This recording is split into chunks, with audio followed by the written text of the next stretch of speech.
Si usted dice el pastor viene radiante, la piel se le ve más revigorizada y todo, bueno, es que hubo mucha comida americana. Ah, ¿verdad que dijeron? Ya va a empezar con las ofensas. No es cierto, ¿no? Pero pues estábamos en Estados Unidos, ¿qué íbamos a hacerle, no? ¿Mande?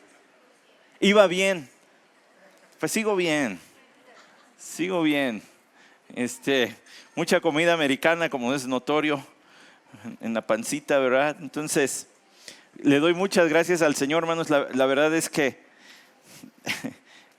hubo un hermano que yo conocí porque teníamos una reunión secreta en una red social donde nos reuníamos a orar, gente de muchos países, y como que él y yo nos caímos muy bien, y de hecho cuando el devocional y el tiempo de oración internacional que teníamos se empezó a adelgazar las filas de los que estaban reuniéndose, ¿verdad? Es decir, nos fuimos haciendo poquitos, él y yo fuimos los que quedamos hasta el final. Entonces platicábamos a veces por ratos así largos y no teníamos el gusto de habernos saludado nunca en persona, y ahora lo pude hacer, y les soy sincero, nunca había tenido tantas ganas de darle un beso en la mejilla a un hombre. Con mucho cariño nos abrazamos, y el día que nos conocimos en persona, nos estuvimos incómodamente abrazados un buen rato, ¿verdad? Digo incómodamente porque pues se ve raro, ¿no? O sea, como que, ¿qué ole estos ministros? Pero mucho cariño, porque además de todo, hermanos, es un hombre que constantemente su vida está en peligro, y no lo digo a la ligera. Al rato, si quieren, les enseño fotos y les digo de dónde, pero no con cámaras y micrófonos encima, porque no lo quiero poner en riesgo. Pero al rato les puedo enseñar. Una bendición estar allí, una bendición participar de este retiro, campamento, como lo queramos llamar. Me recordó muchas cosas. Estaban allí no solamente amigos que he ido colectando en los últimos 10, 15 años, sino estaba allí uno de mis compañeros del 98. Cuando yo fui a hacer lo que el IMNI anda haciendo, en ese año 98, allí estaba uno de mis compañeros. Entonces se pone padre, pues porque vienen las anécdotas, ¿verdad? Y él decía, ¿te acuerdas la vez que en Tailandia se nos fue el agua? Y que no teníamos más que una cubeta para todos los hombres, no, 2 cubetas para todos los hombres y una para todas las mujeres. Y el reto era quién se lavaba y se bañaba con lo menos posible. Y algunos están haciendo caras como de, ¿qué tipo de anécdotas y de introducciones, verdad? Pero con un vasito, hermanos, no había para más. Entonces había que casi bautizarse por aspersión. Y en aquel tiempo yo tenía mucha melena, entonces imagínense, sude y sude en Tailandia y melenudo, pues estaba difícil, ¿verdad? Ahorita ya nada más una franelita, como zapatero, ¿no? Como bolero, y ya, pero en ese tiempo no. Y estuvimos recordando cosas así, y le doy gracias al Señor porque entre las cosas que salieron, cuando nosotros hicimos el entrenamiento era diferente. Estábamos un mes en Estados Unidos, un mes en la ventana 1040. Si no tiene idea de qué es eso, yo con gusto le explico al rato. Un mes en la ventana 1040 y luego un mes de regreso en Estados Unidos. Nuestro año fuimos a Tailandia. Al final del tiempo en Tailandia, nos reunieron y los líderes que teníamos nos dijeron, para la siguiente etapa donde vamos a andar viajando por Estados Unidos en 3 equipos diferentes, vamos a nombrar 2 líderes por cada equipo. Y a mí me tocó ser uno, ¿verdad? Eran hombre, mujer, hombre, mujer, hombre, mujer. Y a mí me tocó ser líder de uno de esos grupos. Y entonces dijeron, bueno, váyanse, pónganse de acuerdo con sus equipos y ahorita vienen. Ya platicamos y cuando regresamos nos dijeron, aquí está el trapeador y aquí está la jerga y aquí está la cubeta, les toca lavar los baños de todos. Y ese fue mi estreno como líder de ese grupo. Obviamente que cuando el Señor me permitió estar en la presidencia del ABJC, es decir, la Asociación Bautista de Jóvenes del Centro, sí, Nancy, hace como 1000 años, bien lo dijiste. Es que hubieran visto a Nancy, le hizo, hace como 3 millones de cabellos, ¿verdad, Nancy? Míos. No es cierto, ya sabe que es bromita. Cuando estuve allí, pues ¿cuál cree que fue una de mis primeras acciones? Pues vamos a lavar los baños. Porque se supone que el que es líder sirve, ¿verdad? Bueno, no se supone, así lo dijo el Señor Jesús. Y recuerdo que ese mes que estuve guiando, pues me tocaba hacer de todo, pues por darles ejemplo. Y las pláticas duras, pues me tocaron. Y cuando hubo que llamar la atención, pues me tocó. Y déjeme decirle que el texto de hoy en Lucas capítulo 22, del 24 al 30, tiene que ver todo con lo que le estoy diciendo. Nuestro Señor habló del servicio, pero no hay boca que haya hablado con más sabiduría, ni persona que haya representado el servicio con más exactitud que nuestro Señor Jesucristo. Ahora, yo sé que esa es la respuesta fácil. ¿Quién ha sido el más grande hombre de todos los tiempos? Jesús.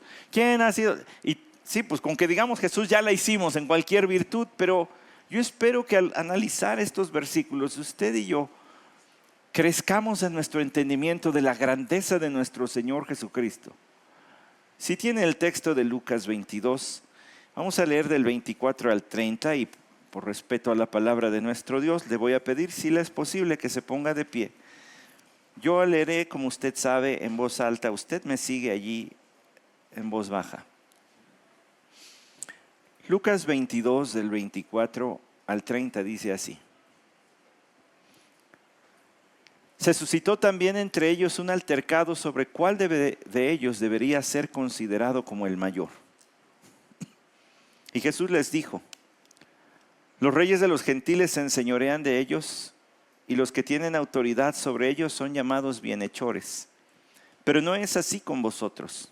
Antes, el mayor entre vosotros hágase como el menor, y el que dirige como el que sirve. Porque ¿cuál es el mayor? ¿El que se sienta a la mesa o el que sirve? ¿No es el que se sienta a la mesa? Sin embargo, entre vosotros, yo soy como el que sirve. Vosotros sois los que habéis permanecido conmigo en mis pruebas.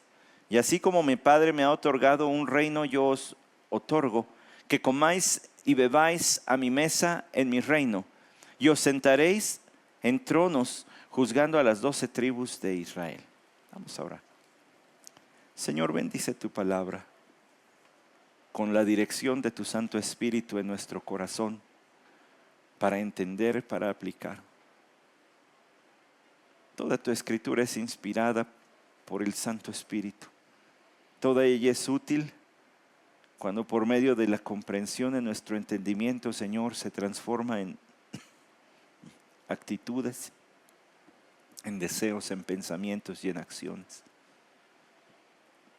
Te rogamos, Señor, que nos des la bendición de recibir la obra de tu Santo Espíritu en uso de tu palabra en esta mañana. Porque lo pedimos en nombre de nuestro Salvador, Cristo Jesús. Amén. Tome su lugar, por favor.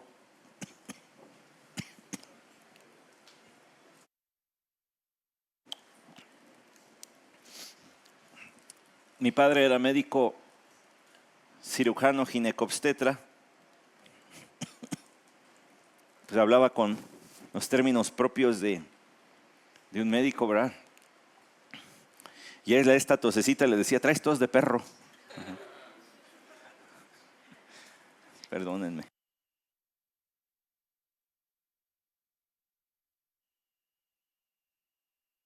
Eso me recuerda, hermanos, revisé todo el Nuevo Testamento nuevamente y no encontré el mandato: os contagiaréis los unos a los otros. O sea que si usted está enfermito, quédese en casa, ¿verdad? Porque nos pone a sufrir. Por la gracia del Señor ya voy de salida y puedo estar aquí porque ya no contagio ni nada, pero pues ya sabe que estas cosas tardan, ¿verdad? Y luego del COVID pues tardan más. Entonces, bueno, pues ya ni modo. Pero gracias al Señor ya tengo voz. El lunes en la mañana, a las 9 de la mañana me tocaba predicar y estaba yo afónico. Pues me eché de todo, aceites esenciales. Lo malo es que en Estados Unidos no está el hierbero, ¿verdad? Para ir a comprar una uña de gato, manzanilla, nada. Pues nada, pues con aceititos y tecito y café y todo lo que descongestionar. Bueno, el café fue de gusto, ¿verdad? Pero todo lo que descongestionar, no había ni para un caldo de pollo allí, una pollería, no veo un güero cortando pollo, ¿verdad? No, pues no hay. Entonces, bueno, pues ya por la gracia del Señor estoy aquí y el Señor nos bendijo, como ya le dije, pero esta mañana nos compete Lucas 22, del 24 al 30. Ya vio que apenas son unos versículos y la verdad es que yo dije, ay, los hermanos ya ni me van a creer que de verdad que quiero predicar nomás una hora. De verdad que lo intento, pero luego no sale. 50 minutos, máximo una hora, pero pues luego no sale. Y ya ni me van a creer tampoco que en verdad quiero pasar de los versículos, o sea, llegar a la meta y no partir los textos. Pero bueno, pues sé que sea lo que sea, tengo que acabar el texto para que luego el pastor Isaac comparte el martes la sección que sigue. Pues mire nada más lo que acabamos de leer. Se suscitó también entre ellos un altercado sobre cuál de ellos debería ser considerado como el mayor. ¿Qué momento para tener una pelea? No sé, ¿no lo cree? Porque por medio de la exposición de nuestro pastor Isra, de nuestro hermano Ricardo, también nosotros hemos tenido la bendición de ver los versículos anteriores donde dice también en el 1 se acercaba la fiesta de los panes sin levadura llamada la Pascua. Luego el 7 llegó el día de la fiesta de los panes sin levadura. Primero se acercaba, luego llegó y luego como si fuera creciendo la tensión. Vea lo que dice el versículo 14. Cuando llegó la hora se sentó a la mesa con él los apóstoles. La última cena. Aquella mal retratada por Leonardo da Vinci porque los puso sentados en una mesa como en nuestros días, pues cuando no era así la cosa, ¿verdad? Cuando era más bien reclinatorios con una mesa central donde metían la mano y hasta la fecha siguen metiendo la mano así.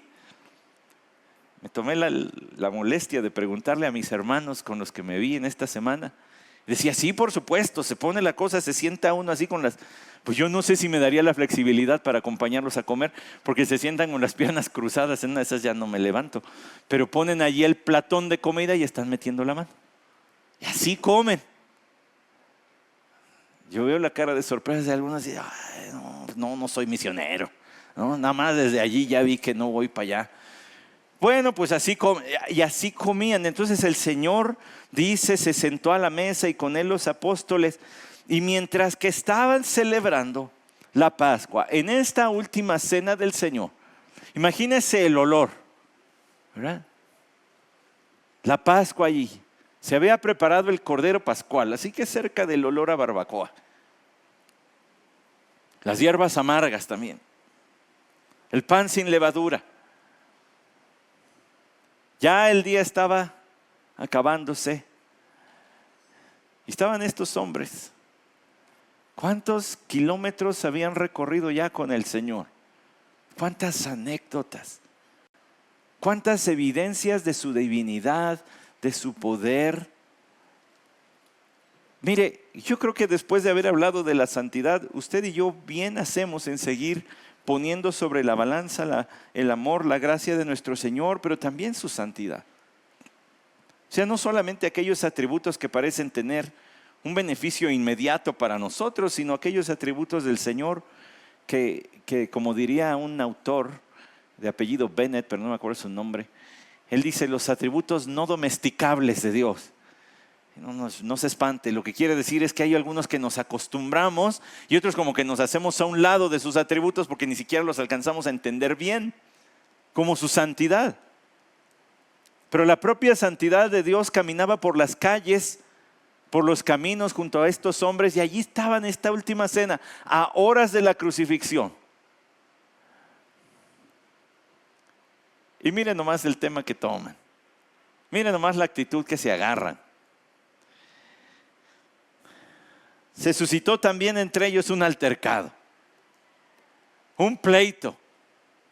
Ahora, es muy temprano en el sermón, pero va uno de los momentos técnicos de esta mañana.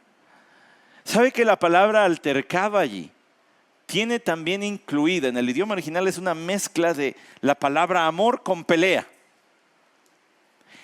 Es el amor por pelear.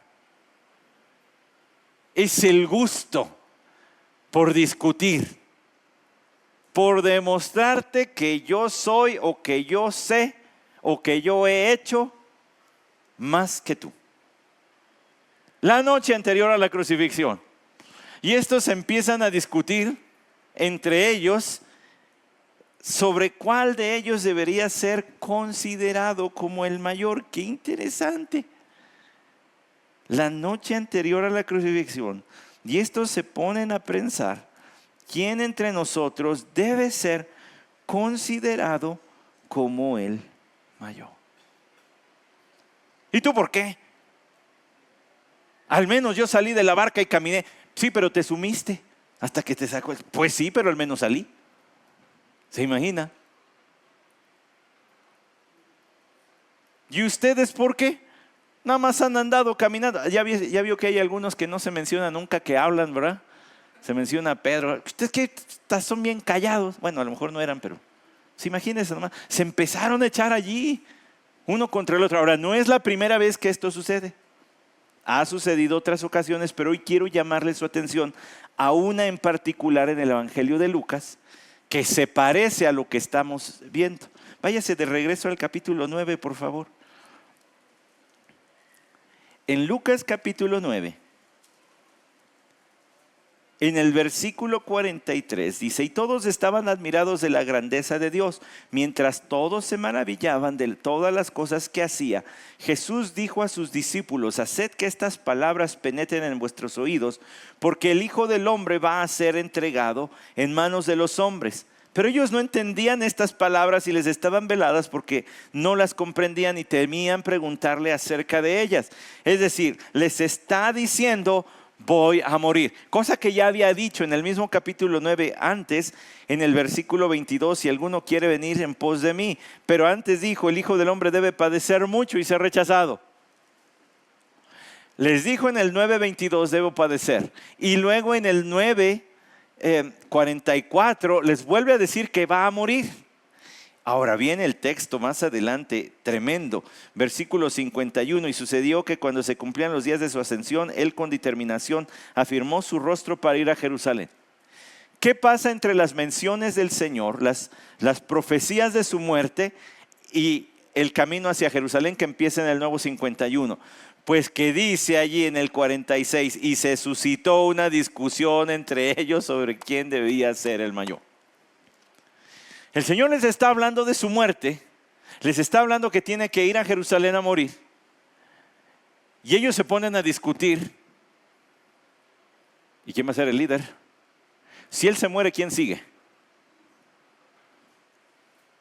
Si él se muere, ¿quién va a ser el mayor?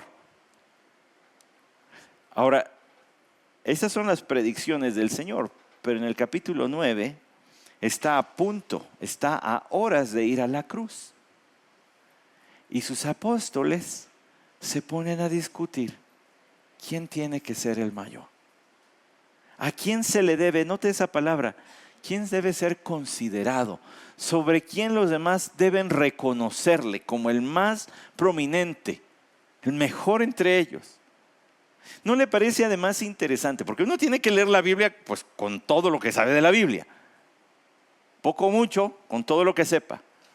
¿No se le hace interesante que, pues parece a todas luces que Pedro es el líder del grupo, ¿no? Siempre en las listas de apóstoles siempre aparece primero Pedro. Entonces es una manera de los escritores bíblicos de decirnos, este es el líder. Además, quien toma más veces la palabra entre los apóstoles es siempre Pedro, que parece no solamente haber hablado de su ronco pecho, sino a nombre de los demás. Pero en este momento, después de ya tiempo de andar con el Señor, ellos siguen diciendo: ¿y quién es el mayor? Pues yo no sé si Pedro decía: pues ¿qué no es obvio? O si sentía que le tumbaban la honra, ¿no? ¿Cómo que quién? ¿Faltaba más? Es interesante también que lo siguiente de estos versículos es que el Señor habló a Pedro. ¿Ya vio en el versículo 31? Simón, Simón, mira que Satanás os ha reclamado para zarandearos. Entonces es un mismo discurso, es una misma ocasión, es un mismo contexto, un mismo momento. ¿Cabe la posibilidad de que Pedro haya sido el más boconcito en esa discusión? No lo sabemos, pero el Señor les habla de la humillación que Él ha pasado, cómo ellos han estado junto a Él y cómo serán recompensados. Todo eso lo vamos a ver ahorita, espéreme tantito. Pero luego se voltea a Pedro y le dice: y tú, Simón, Satanás ha pedido zarandearte. Es posible que le haya dado un extra de humildad a Pedro. Además tenía un temperamento arrebatado, intempestivo. Mire, aquí no parece que vayan a ser los que Dios iba a utilizar para trastornar el mundo. Aquí no parece. Aquí parecen adolescentes peleándose para ver quién va a ser el capitán del equipo de fútbol. ¿Y tú por qué? Yo traigo el 10 en la espalda. Pues sí, pero porque te lo imprimieron mal. Tú eras el 01. Aquí parecen adolescentes peleándose. No parece que vayan a ser los que trastornan el mundo tiempecito después. Aquí no entran, mire lo que dice el apóstol Pablo a Timoteo. Primera a Timoteo capítulo 3, cuando describe las características de un pastor, dice: Primera a Timoteo 3:3, no dado a la bebida, no pendenciero, sino amable, no contencioso, no avaricioso. No pendenciero. El pendenciero es el que busca resolver las cosas con los puños. El contencioso es el que busca resolver las cosas con palabras, pero por medio de imponerse. Se quiere imponer uno por los puños y el otro por las palabras. Pues aquí no parecen eso. No parece que den el ancho para esa solicitud de empleo. Se solicitan líderes para las primeras iglesias. Pues estos no parecen, porque les encanta, según el lenguaje de Lucas, tienen un amor por discutir. Les encanta. Uy, no revisemos el Facebook de nadie. Cómo les encanta a algunos ir a hacer el oso peleándose en internet frente a los ojos de los no creyentes. Hombre, pues mejor leamos la Biblia juntos y estudiémosla juntos y nos ponemos de acuerdo en lo que podamos ponernos de acuerdo, y lo demás lo dejamos. Pero qué ganas de ir a hacer el ridículo ante la gente que no conoce al Señor. No hay lugar para la exhortación, pero ya cuando esto pasa a una discusión, mejor déjelo. Hay escenarios para resolver las cosas. Versículo 25, y Jesús les dijo: los reyes de los gentiles se enseñorean de ellos, y los que tienen autoridad sobre ellos son llamados bienhechores. ¡Qué ironía! Ese título, bienhechor, quiere decir el magnánimo o generoso. Entonces vamos desmenuzando las cosas. Ya sabe lo que significa bienhechor, magnánimo o generoso. Son términos similares.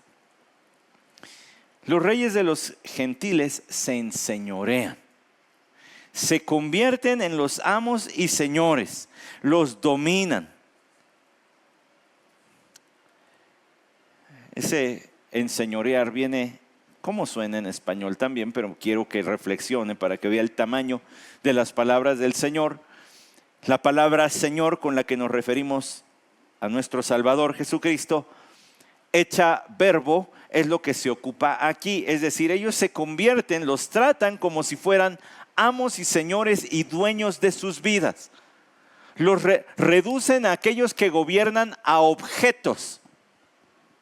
Segundo, y los que tienen autoridad, los que ejercen algún tipo de rango sobre ellos, son llamados bienhechores. ¡Qué locura! Que aquellos que maltratan a los que gobiernan se pongan a sí mismo el título de benefactor, el que les hace el bien. Les hago un bien. Aprecien que yo los gobierno. Aunque los maltrate y los haga y los reduzca a nada, aprecien, malagradecidos.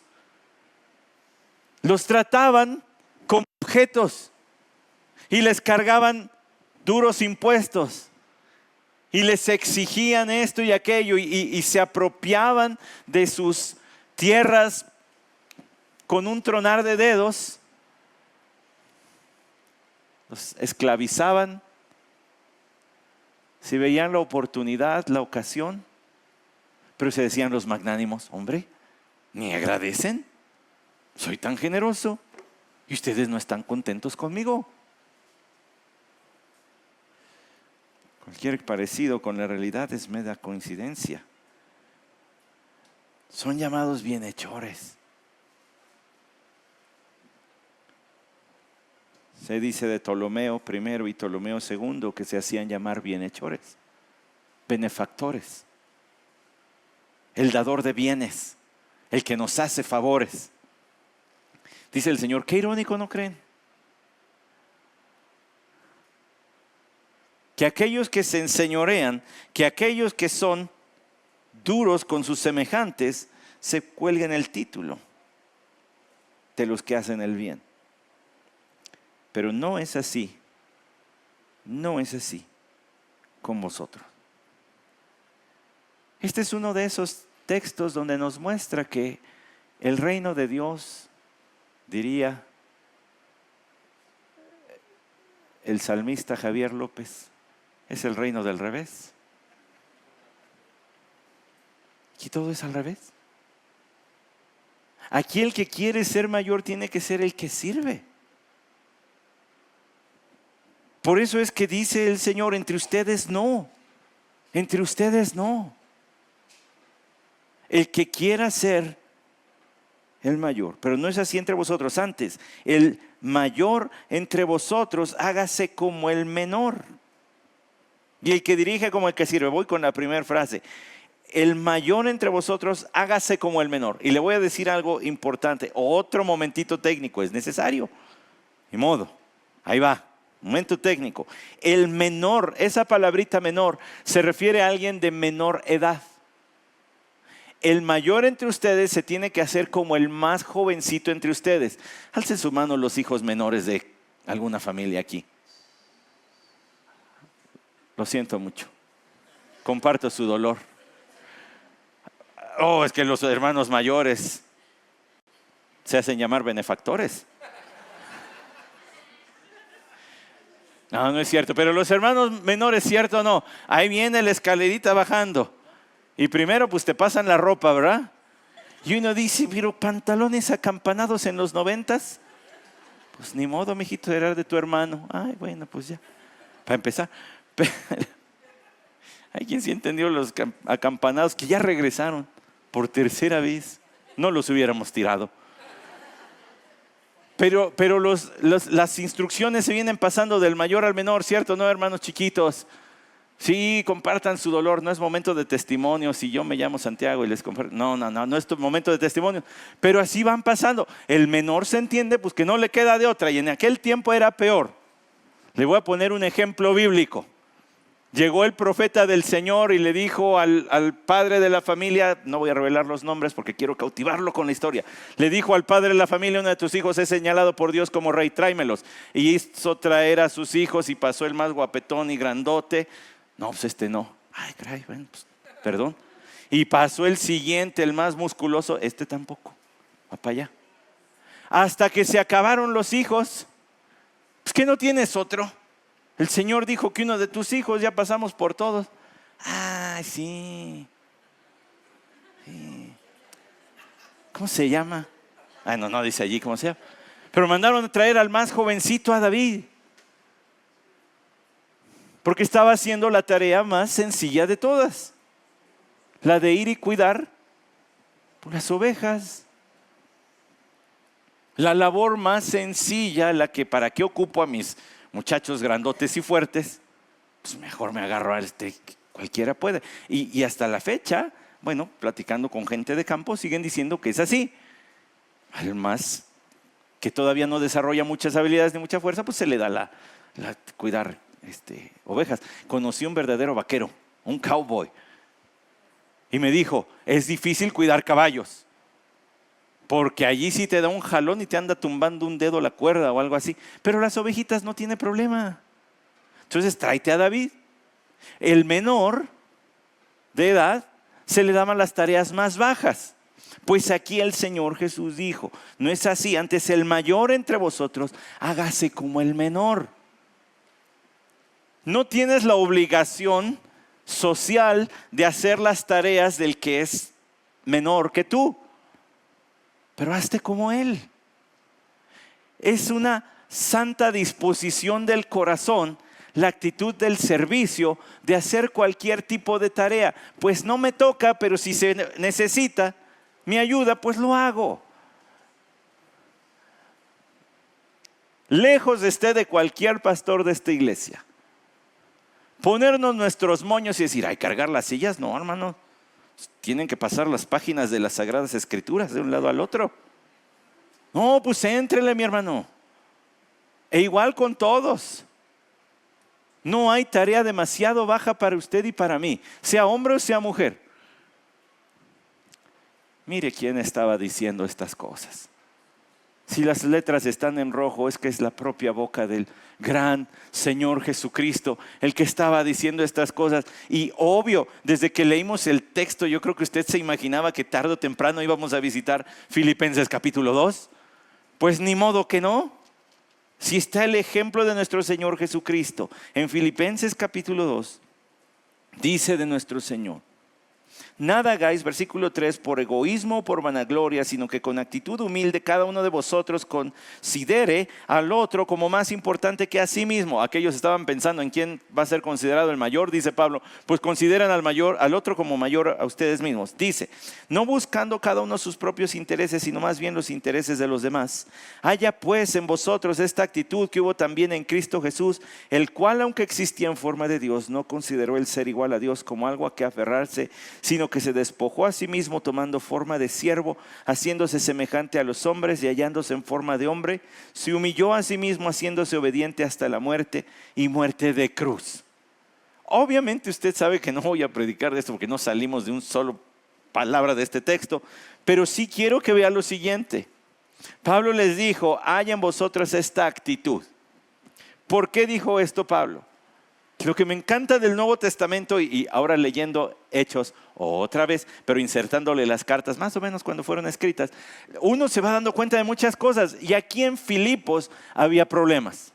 Miren nada más lo que dice antes. El apóstol Pablo les llama la atención por los problemas que tenían entre ellos también. Ya les habló de que algunos predican a Cristo por ambición personal. Luego en el capítulo 2, si hay algún estímulo en Cristo, si hay algún consuelo de amor, haced completo mi gozo.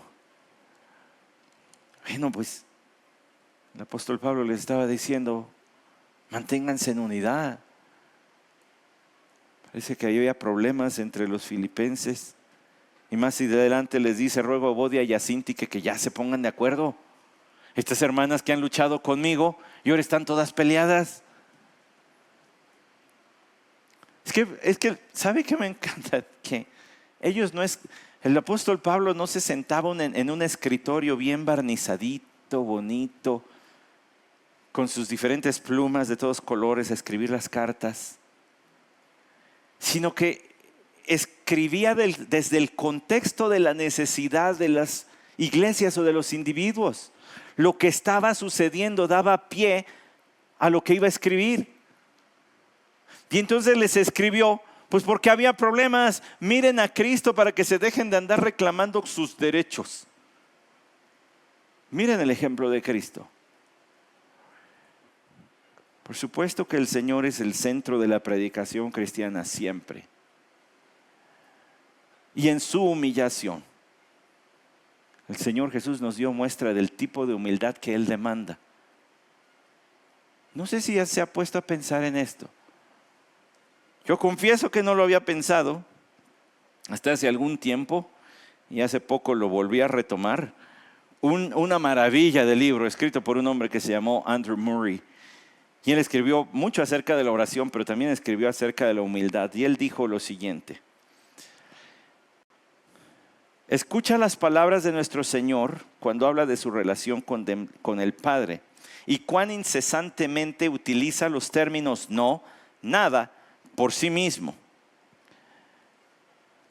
No puede el Hijo hacer nada por sí mismo. Juan 5:19. No puedo hacer yo nada por mí mismo. Juan 5:30. Gloria de los hombres no recibo. Juan 5:41. He descendido del cielo no para hacer mi voluntad, sino la del que me envió. Juan 6:38. Mi enseñanza no es mía, sino de aquel que me envió. Juan 7:16. No he venido de mí mismo, pero el que me envió es verdadero. Juan 7:28. No hago nada por mí mismo, sino según que me enseñó el Padre, así hablo. Juan 8:28. Pues no he venido de mí mismo, sino que Él me envió. Juan 8:42. Pero yo no busco mi gloria, hay quien la busca y juzga. Juan 8:50. Y por supuesto el Señor se estaba refiriendo al Padre. Sigo. Las palabras que yo os hablo, no las hablo por mi propia cuenta, sino que el Padre que mora en mí, Él hace las obras. Juan 14:10.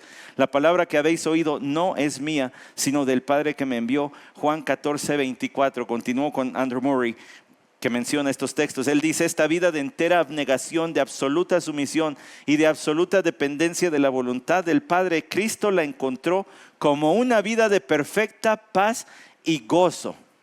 Su humildad fue simplemente la entrega de sí mismo a Dios para hacer de Él lo que el Padre quisiera, independientemente de lo que los hombres alrededor pudieran decir de Él o hacerlo. Fin de la cita. Espero que aunque leí rápido le haya agarrado la onda. El Señor dijo: yo no vine a hacer lo que yo quiera, vine a hacer lo que el Padre quiere. Y esa entrega fue su estilo de vida, y esa entrega fue lo que se convirtió en nuestra salvación.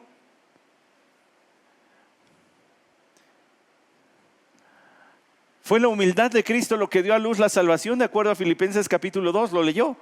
Se humilló a sí mismo y se hizo obediente hasta la muerte, y muerte de cruz. Fue su abnegación el ponerse bajo las órdenes del Padre, el decir: yo no voy a hacer nada por mí o para complacerme a mí mismo. Él se comportó como el que sirve, lo va a decir en un momento. El que antes el mayor entre vosotros, hágase como el menor, y el que dirige como el que sirve. Sigo adelante, dice en el versículo 27, sin embargo entre vosotros yo soy como el que sirve. Yo soy como el que sirve. Es su humildad lo que lo llevó no solamente a decir estas palabras, sino a ser el ejemplo perfecto de esto que está diciendo. El mayor se hizo como el menor. No rehuyó las actividades más sencillas y humildes. Es más, cabe señalar aquí que en la referencia cruzada está Juan 13. ¿Ha leído el Evangelio de Juan, verdad? El Evangelio de Juan en el capítulo 1 al 2 es todo el ministerio público, y del 13 al 21 es el ministerio privado y la crucifixión y resurrección. El capítulo 13 es el inicio del ministerio privado en la cena, en la última cena con sus apóstoles. Y ese texto empezó, esa ocasión empezó con ¿qué cree? Con que el Señor, sabiendo que ya regresaba al Padre, se puso una toalla, se amarró una toalla y tomó un recipiente con agua y se puso a lavar los pies de sus discípulos. Es interpretación del pastor MacArthur, y me parece una muy sana interpretación, decir que posiblemente lo que haya originado el acto de servicio de nuestro Señor de lavarle los pies a sus discípulos sea la discusión que ellos tuvieron acá. Que se hayan puesto a discutir y el Señor les haya dado una lección que nosotros estamos considerando hoy, y que luego para rematar les haya ido a lavar los pies. Cuando ustedes y yo, cualquiera que ha estado más o menos expuesto a la predicación de la palabra de Dios con cierta, aunque sea una poquita de profundidad, sabe que el que lavaba los pies era el siervo de menor rango en toda una casa, o el hijo más chico de toda la familia. ¿Qué está haciendo el Señor? Comportarse como el hijo más chico, como el siervo de más bajo rango en un hogar. Por eso les dice: el que sea mayor tiene que comportarse como el menor, y además, y el que dirige como el que sirve. Momento técnico otra vez, pausa. Veníamos encarrerados y hay que tomar airecito para seguirle, ¿verdad? Esta es la única ocasión que el Señor Jesús utilizó la palabra el que dirige. En nuestros días hay un término para eso, líder. Estaba yo chamaco, ya que mencioné la presidencia del ABJC, estaba yo chamaco. Y se vino una cascada de libros que hablaban de liderazgo. Ya me diste la razón, ¿verdad que sí? A finales de los 90, principios de los 2000, las librerías cristianas estaban plagadas de libros de liderazgo. Unos muy buenos, otros que, unos muy buenos. Y había como cierto frenesí, líder, líder, líder. Y yo recuerdo haberme sentado en reuniones con líderes convencionales y se hablaba mucho de eso. Lo que se necesitan son líderes. Necesitamos líderes. Y líderes para acá y líderes para allá. Y pues uno está joven y se empieza a ir pues, por lo que dicen los que saben más. Y está uno aprendiendo.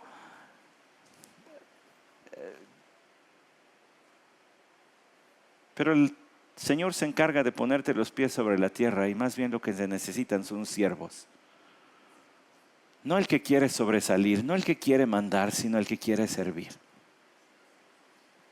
El Señor dijo, el que quiera ser el líder va a tener que ser como el que sirve. Ahora, todas las menciones que están en este texto de servicio vienen de la palabra diácono en el idioma original.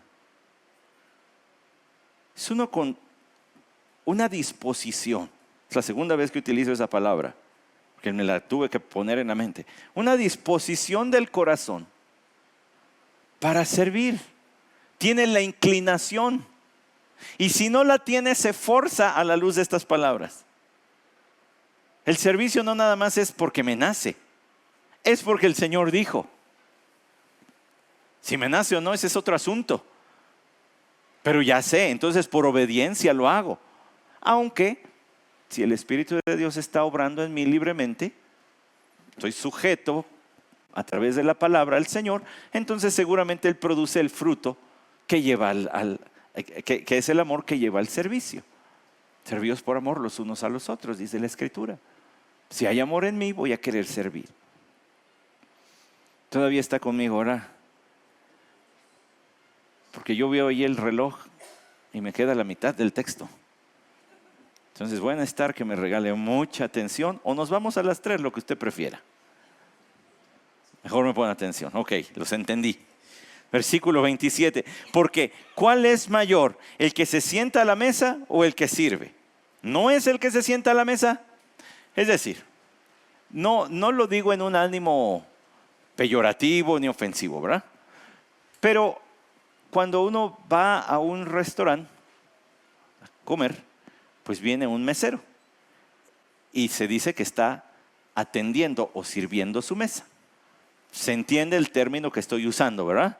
Está sirviendo en el sentido de atender su mesa. ¿Sabe usted que en inglés, ya no anda aquí, en inglés sí le dicen servidor al mesero? Nuestro servidor. Nadie ve mal que se le llame así. No es ni racista, no, es servidor. Es un servidor. El que está sentado para comer, en ese momento no es el que sirve, sino el que va a pagar la cuenta. Se entiende que hay cierto servicio que espera, cierta atención que espera. El Señor dice, el que se siente en una mesa es mayor que el que sirve. Está usando ese tipo de ejemplo. Ahora, algo bien interesante es que el Señor ponga ese ejemplo porque allí dice en el 14, se sentó a la mesa. ¿Estaban allí? Algo que yo le he dicho desde que empezamos a ver el Evangelio de Lucas hace como 14 años. Ya perdí la cuenta de cuándo empezamos. En pandemia creo empezamos. ¿Quién sabe? Cuando hayamos empezado. Algo que yo le dije del Evangelio de Lucas es que es el Evangelio que más veces retrata al Señor tomando los alimentos. ¿Por qué?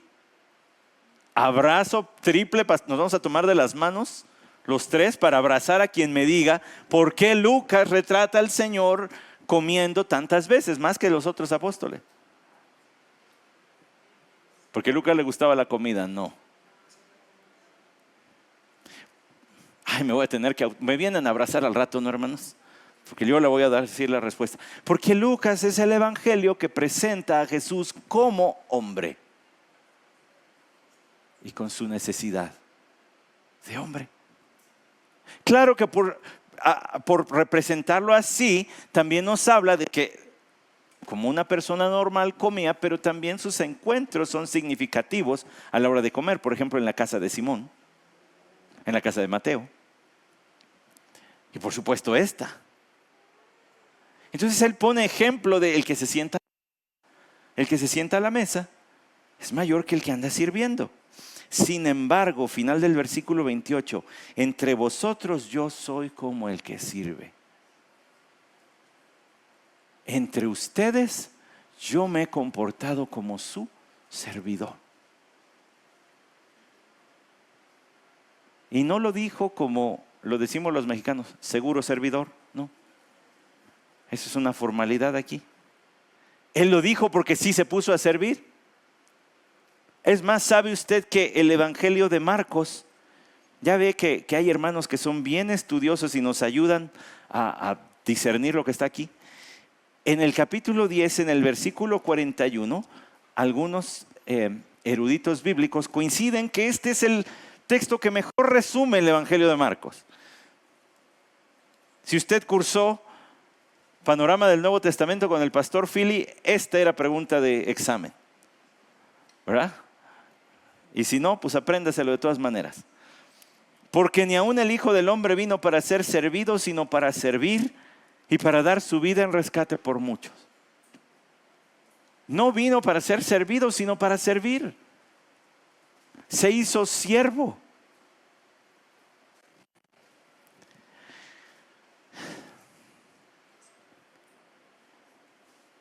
Aquí es donde usted y yo tenemos que traer a colación las 3 semanas que le invertimos a reflexionar en la santidad de Dios. Porque este mismo Jesús es igual de santo que el Padre. ¿Se acuerda cómo definimos la santidad en el sentido no de pureza, sino de trascendencia? Majestuoso, elevado, aparte de, perfecto, por encima de todos, exaltado, glorioso. ¿Se acuerda de todo eso? Pues siendo todo eso se humilló y se hizo siervo. Y es lo que exalta Pablo en Filipenses capítulo 2. No tuvo a bien aferrarse a su gloria y majestad, sino que se humilló haciéndose hombre y vino a servir. ¿En qué nos sentimos nosotros? ¿Qué concepto tenemos de nosotros mismos que podríamos llegar a pensar que hay tarea demasiado baja para que la hagamos? Uno de mis alumnos, ese exalumno ya graduó, exegético hasta decir basta, pero dinámico a la hora de predicar. El Señor le ha usado y le bendice mucho. Le tocó predicar en un estadio de preparatoria lleno. Y ahí anda el video y pura candela, dirían los cubanos, pura candela, puro fuego pues. Pero lo que más me impresionó es que cuando le dieron trabajo de pastor de jóvenes en alguna iglesia, hablé con su pastor y me decía, no tienes idea, lo trajimos por predicador, pero se queda por siervo. Hay una persona en nuestra iglesia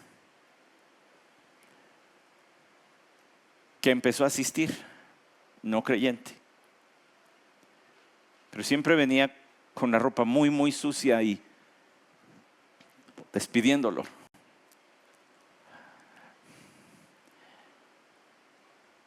Un día le dijo, te llevo a tu casa. Y lo subió a su carro. Y lo dejó en una, pues decir choza es decir mucho. Una casa de techo roto, de paredes destruidas.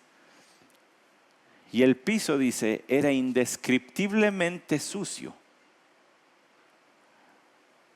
Con necesidades humanas por todos lados.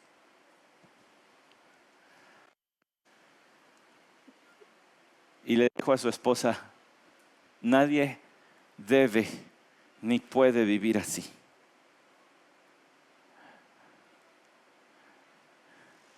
Se presentó al otro día con una lavadora de esas a presión y con su esposa. Y empezaron a lavar y arrancar alfombras. Y como no había dinero para cambiar el piso, pues empezaron a tallar lo que por años había estado acumulado allí. Lavar, lavar. Dice, Él nunca te lo va a decir. Nunca te lo va a decir. Pero yo los empecé a ver que llegaban a juntas o a la oficina muy pues sucios, pero también con una cara descompuesta. Y le dije, a ver qué está pasando. Pensando que a lo mejor hasta tenían problemas. La verdad es que hemos estado volviendo el estómago por días. Porque hemos ido a la casa de tal persona y aunque ya pintamos y ya lavamos, el olor no se quita. Entonces como iglesia ya le entraron con presupuesto para ayudar. Pero no le sacó. No dijo, yo he predicado en África. Tengo 26 años y ya fue a predicar a África. Ya prediqué en Europa. Y aquí me abren alguno que otro estadio. No hizo eso. Fue y se puso a lavar las necesidades humanas. Pues aún ese acto de humillación no se compara ni tantito con el del Señor. Porque Él está exaltado. Y se hizo hombre. Y dijo, pues yo estoy entre ustedes como el que sirve. No hay nada que nosotros podamos entonces decir, no, yo eso no. Le toca a otros. Tengo 20 y tantos años en esta iglesia, ¿cómo me va? No. Ni tampoco por otro, no, pues yo voy llegando. No, pues tengo un año aquí, ¿no? ¿Qué voy a andar yo lavando el baño? No, pues ¿cómo? Si nuestro ejemplo es Cristo. Versículo 28, vosotros sois los que habéis permanecido conmigo en mis pruebas. Y así como mi Padre me ha otorgado un reino, yo os otorgo que comáis y bebáis a mi mesa en mi reino. Y os sentaréis en tronos juzgando a las 12 tribus de Israel. Miren muchachos, viene un día en que sí van a ser exaltados. Pero ahorita les toca andar de rodillas tallando pisos. Les reconozco. Qué amor del Señor Jesucristo. No me imagino, hermanos, yo ya lo quiero conocer. Mi hija dice, ya quiero que venga Jesús. Y yo le digo, ¿y por qué? Pues hay que probarla, no vaya a ser que tenga ideas raras. ¿Y por qué? Pues porque ya lo quiero ver. Le digo, pues ya somos dos, pues vamos a orar, Señor, ya ven. Pero yo ya lo quiero ver porque no me imagino las palabras, el sonido de su voz, cómo debe ser. Si así traspasa el corazón nada más de leerlo, ¿cómo será escucharlo hablar? Porque a esta bola de pendencieros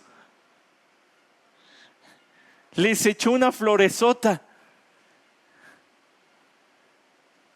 No sé si en sus tarjetas de presentación decía, y estuve con el Señor en todas sus pruebas. Pero vaya currículum que se pudieron haber armado nomás con esa frase. Vosotros sois los que habéis, ya lo hablé en argentino. Vosotros sois los que habéis permanecido conmigo en mis pruebas. Esa palabra pruebas, los conflictos que vivió, todas las veces que lo quisieron matar, todos los altercados con los fariseos, con los escribas, con los saduceos, todas las veces que la gente se le volteó y lo querían apedrear o lo querían echar por un barranco, todas esas veces ustedes han estado de pie. La traducción literal sería, ustedes han estado firmes. Bueno, estaban a punto de salir corriendo, pero aquí habían estado firmes. Les dice, ustedes han estado al pie del cañón conmigo en todas mis pruebas. Viene el día en que, así como mi Padre me otorgó un reino, y espero no tener que hacer mucha recapitulación de eso, porque lo vimos en Apocalipsis y luego todavía les dimos una repasadita a la escatología a través de primera y segunda de Pedro, ¿recuerdan, verdad? Pero viene un reino literal. Viene el día en que nuestro Señor Jesucristo gobernará de manera literal, personal desde Jerusalén, sentado en un trono sobre todas las naciones, y va a gobernar con vara de hierro, y todas las naciones acudiremos a escucharle, a alabarle, traeremos la gloria de las naciones, todos vamos a estar ahí, los hijos de Dios. Un reino que Apocalipsis capítulo 20 nos dice va a durar 1000 años. No, no es fantasía, es la realidad. Si no tiene nada planeado, planee para el milenio. Esta vida es incierta, pero el milenio es cierto. Pues hágase planes. Jugar con un oso, check, un día. Allá donde andábamos nos salió un zorro, ¿verdad? Nos dan ganas de jugar con un zorro. Pero en el milenio sí podremos. Hágase planes, porque eso va a ser seguro. El Señor dijo, así como mi Padre me ha otorgado, ya me lo dio. La visión de Daniel capítulo 7, perdóneme, pero si está lloviendo, ¿verdad? Pues no hay a dónde irnos, pues ya se aguantan. Ya, los que traen carro ni modo, también se aguantan. ¿Se acuerda la visión de Daniel capítulo 7?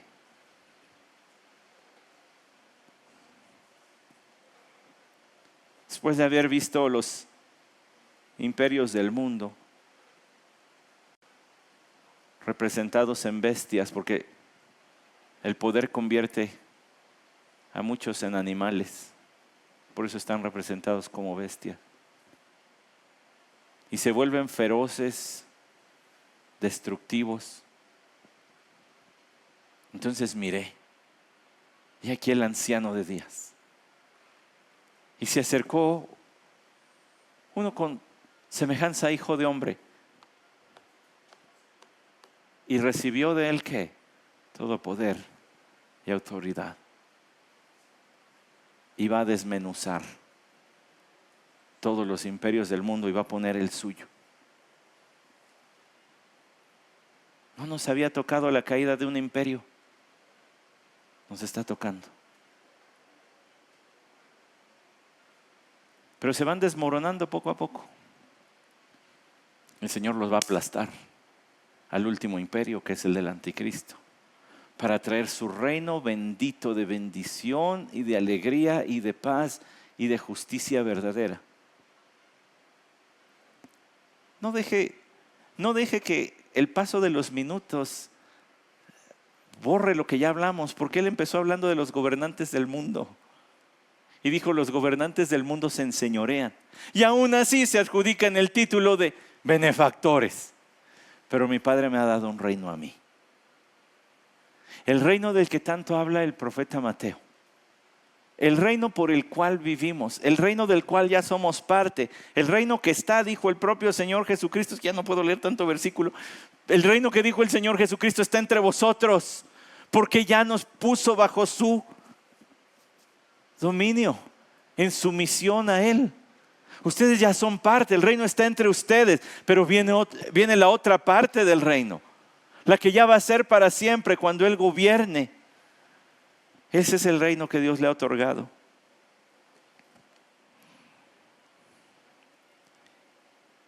Así como mi Padre me ha otorgado un reino, yo os otorgo, les doy el derecho que comáis y bebáis a mi mesa en mi reino. Miren, muchachos, esta es una cenita aquí. Pero viene el día en que vamos a comer juntos allá. Hay un texto que es mencionado casi cada que tomamos la cena del Señor. Me gusta cómo lo dice Mateo. Una hermana entre nosotros dice que Mateo tiene una forma de contar las cosas muy sabrosa. No voy a decir quién, pero creo que es verdad. Tiene una forma de escribir. Mire lo que dice. Mateo capítulo 26.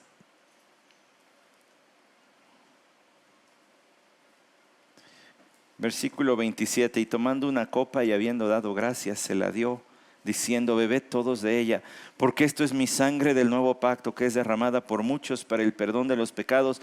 Y os digo que desde ahora no beberé más de este fruto de la vid, hasta aquel día cuando lo beba nuevo con vosotros en el reino de mi Padre. en el reino de mi Padre es este reino.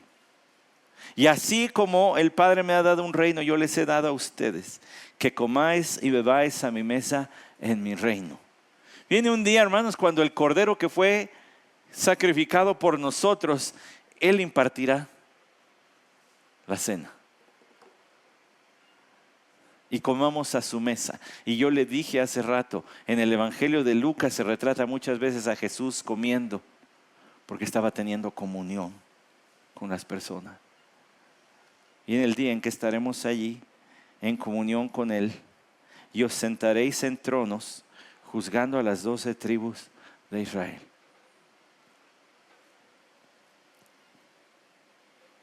Les dio esta promesa. Ustedes ahorita es tiempo de humillación. Ahorita es tiempo de humillación. Ahorita es tiempo de servir. Viene el día en que van a reinar, les dijo. ¿No dice la Escritura? Humillaos pues bajo la poderosa mano de Dios para que Él os exalte a su debido tiempo. Primera de Pedro 5, versículo 6. Aquella cantata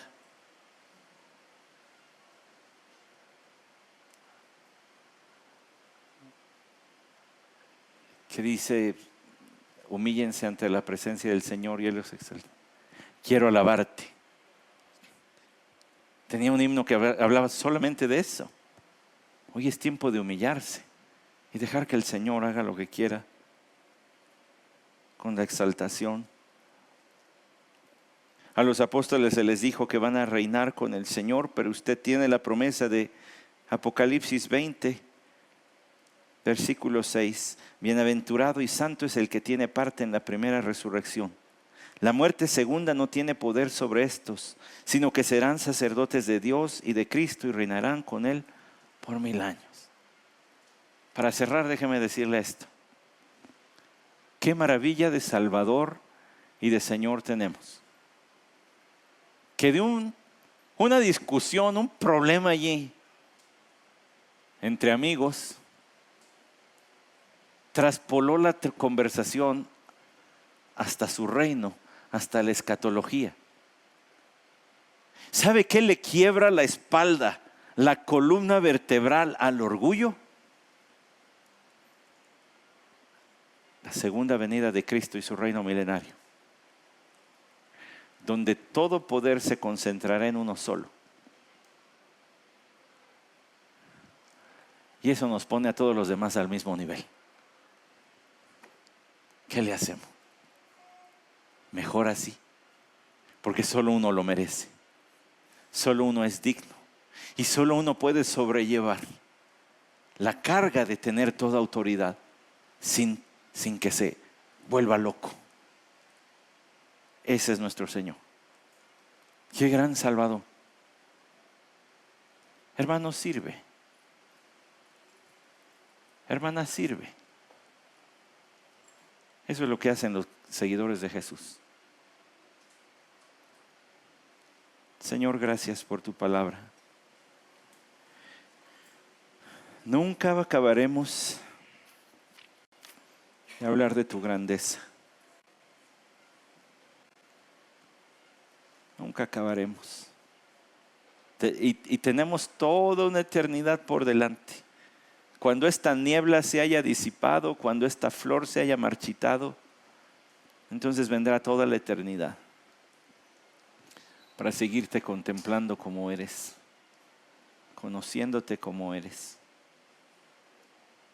amándote más y más. Mientras en este tiempo de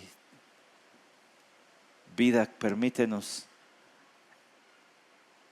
imitar tal cual, al pie de la letra, tal humildad como hemos visto, como se nos ordena.